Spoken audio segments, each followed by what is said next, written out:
Welcome to another special edition of the Talk with Todd show. Log on to the official website at talkwithtodd.com. My special guest, Jasiri X. Welcome to the show. Hey, what's going on? Give the people who are unaware of who Jasiri X is, give them a little bit of your background. I'm an activist artist, you know what I'm saying? I'm a hip-hop artist, but I use my hip-hop in order to, raise people's consciousness, you know what I'm saying? So my tagline is 3 of mine, 1 rhyme at a time, So I've been a person that, kind of been like a rapid responder to especially situations that happen in our community, like what just happened in Ferguson, man, and I'm somebody that would try to use, hip-hop as a way to kind of get the word out and raise people awareness around situations, whether it was Gina 6, the killing of Boston Brand, what happened to Trayvon, and so, that's who I am, man. And then in Pittsburgh, founder of an organization called One Hood.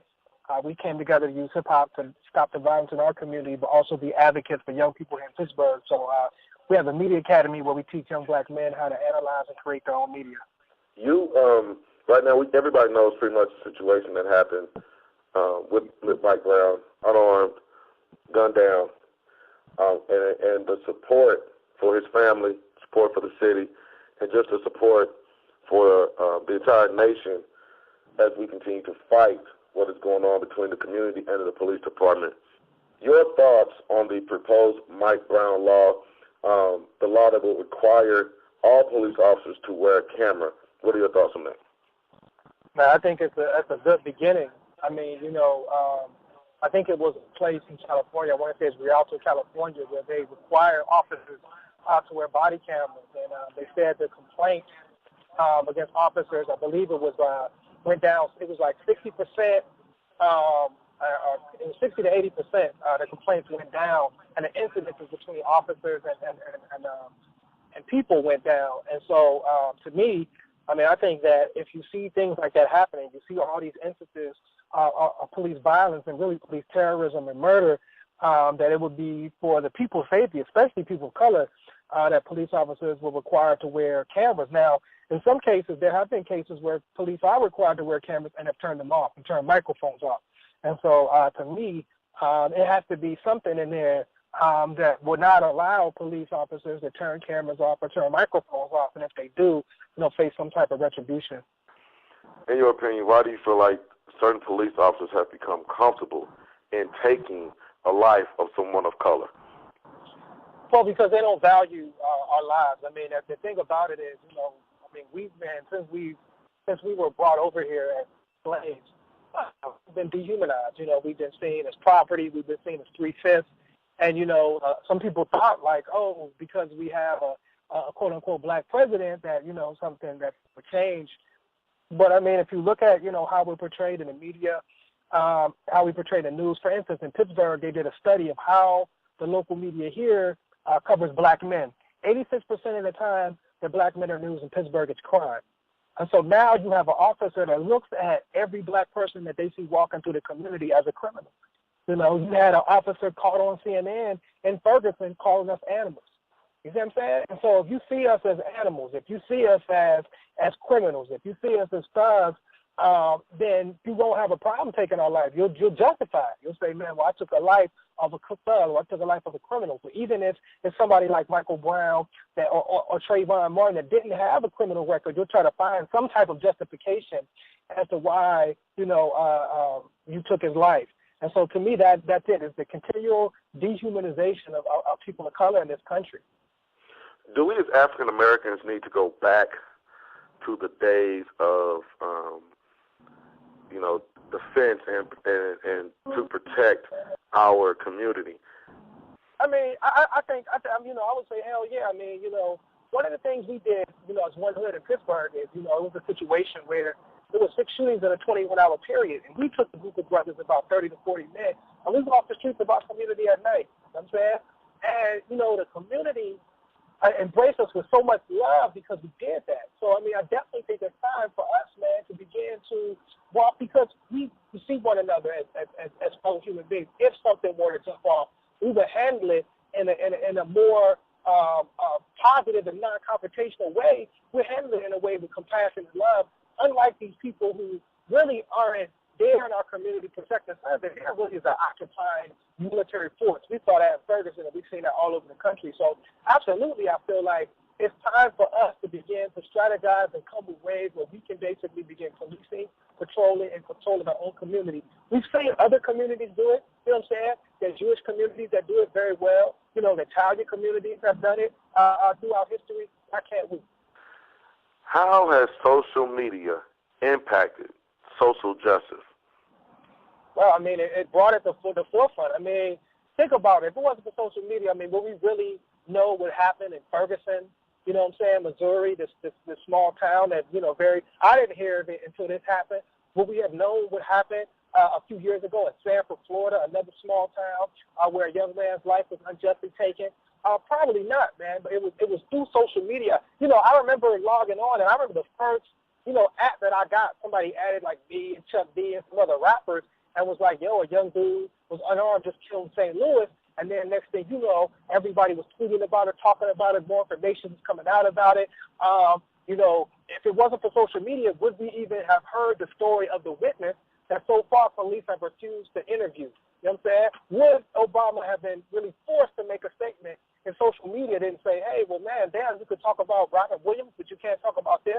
So I feel like it's really given us power to basically come together as a community and decide this is the issue that we feel is important, this is what we want to talk about, and really force people to deal with the issues that we deem important. I have a friend of mine who, you know, we had this debate. And the debate is about, you know, Trayvon Martin, you know, he was gunned down in Florida, Mike Brown here in Missouri. And he's like, well, there are so many people focusing on things that happen outside of their communities. They're not even focused on what's going on inside of their communities. How do you feel about, you know, the reaction, the impact of the reaction from the community when something happens with the police department and the community versus the reaction and impact that people have within their own community when a young black man takes another black man's life? Well, one, I think we can do more than one thing at one time. I mean, you know what I'm saying? Like, I can walk and chew gum at the same time. You know what I'm saying? Like, I have, you know, I'm one of the founders of an organization here in Pittsburgh. We have a media academy where we teach young black men. Like, I can do that, and I can advocate for Trayvon, or I can advocate for Mike Brown, or I could take time and go to St. Louis and come back. You know what I'm saying? I could go and do events. You know, I've done events with Sabrina Fulton. I've done events with Jordan Davis's father. I can do that and then come back and share that with these young men that I work with. I think it's really, I think it's, what's the word I'm looking for? To me, it's an excuse not to get involved. Or, well, we ain't getting involved in our community.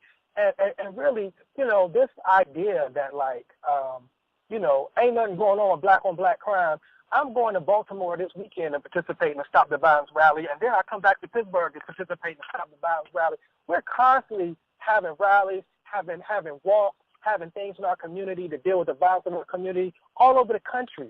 And so to act like that's not happening when we see people mobilizing and rally behind a young man that was unjustly murdered and a police response that was, you know, really resemblance of something out of, you know, World War II, then to me that's right. But we can't do both. You know what I'm saying? I mean, I just feel like it's people that really don't want to get involved and are looking for a reason not to. You know what I'm saying? So I would say, man, just be quiet and just sit on the sidelines. And if that's what you're going to be, if that's what you're going to do. With the deaths of Mike Brown, Ezell Ford, Eric Gardner, John Crawford, all within the last month, 4 deaths in 1 month, how can we not only hold the officers that caused these deaths accountable, but the mayors and the governors as well? I mean, I think it starts with, one, you know what I'm saying, being registered to vote. You know what I'm saying? I mean, and two, I think, to me, electing Obama, hopefully we learn that we can't just vote for somebody and then just kind of like walk away and celebrate, that we have to vote for somebody but also have an agenda in mind, a plan and program in mind. And so, you know, when somebody comes up to vote, we can go to that person and say, hey, okay, well, if you want to be mayor, then you have to endorse a Mike Brown law.